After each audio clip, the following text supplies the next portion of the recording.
Hi, my name is Dave, and today we're going to be going over the installation of the Midwest Industries M-LOK compatible handguard for your CZ Scorpion firearm.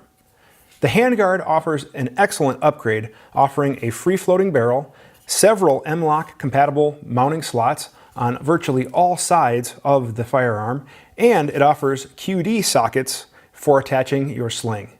This is an excellent upgrade. It is made in the United States and comes with the Midwest Industries lifetime guarantee. Now we are going to go over the required tools for the installation. Installation is pretty straightforward, however, some specialty tools are needed and make the job a lot easier. Number one, you will need the included 5/32 hex key.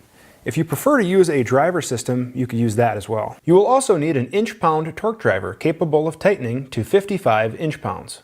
The Midwest Industries CZ Scorpion barrel nut wrench is also highly recommended. This is sold separately. In order to use this tool, you will also need a 1-inch socket or wrench to use with the tool.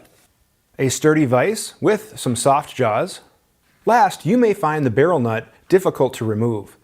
Oftentimes from the factory, we have seen large amounts of high-temperature thread locker applied to those threads, making removal difficult.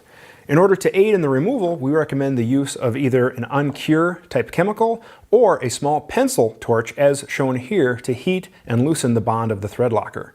Do not use a torch larger than the type shown here. We need to be very specific about the amount and location of the heat applied so we don't damage parts of the firearm. We will now put a list of all the required tools for installation on the screen.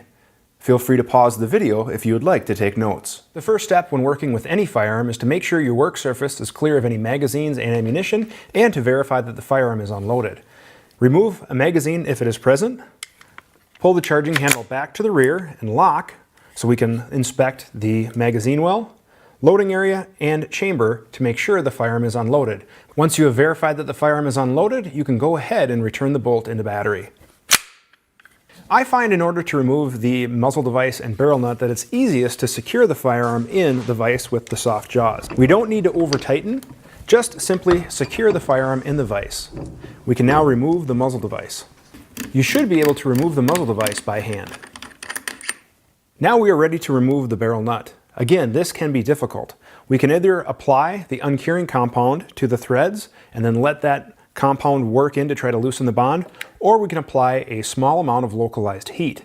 If you are going to use heat, make sure you use caution not to apply too much heat or lose control of it because we could damage the polymer handguard.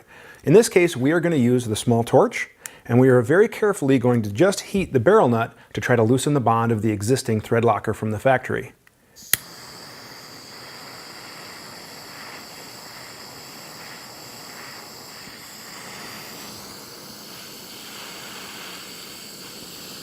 Go slow, take your time, and be cautious. After you have applied heat, make sure you let the barrel nut cool before you touch it. We don't want you to get burned. Now that we have the bond broken down, we can install the Midwest Industries barrel nut wrench over the barrel nut, seating it until it's flush, and use our 1-inch wrench or socket and loosen the barrel nut.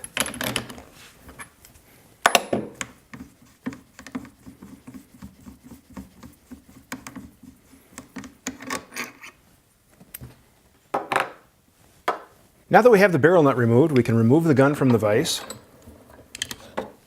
and we can remove the factory handguard by sliding it forward. Remove the 2 sling attachment points by sliding them forward out of their position.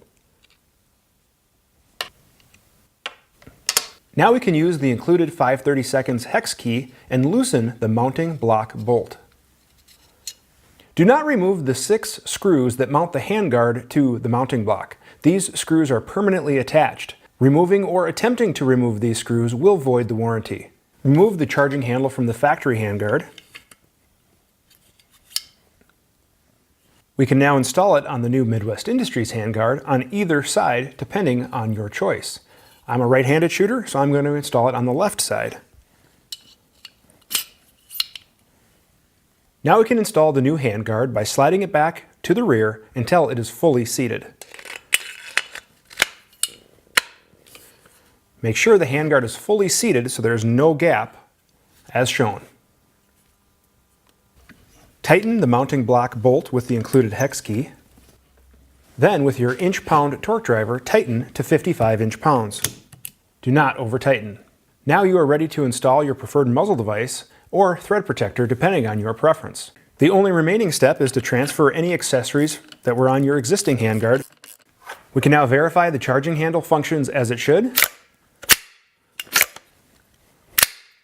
Installation is now complete, and we have a very nice upgraded firearm that offers us several M-LOK compatible mounting slots for mounting the accessories of your choice. If you have any questions about the installation, or you don't feel comfortable with any part of the process, or you don't have the proper tools, don't hesitate to seek the assistance of a competent gunsmith or armorer to assist you. As always, you can contact the Midwest Industries technical support team by telephone or online. Thank you very much for watching, and have a great day.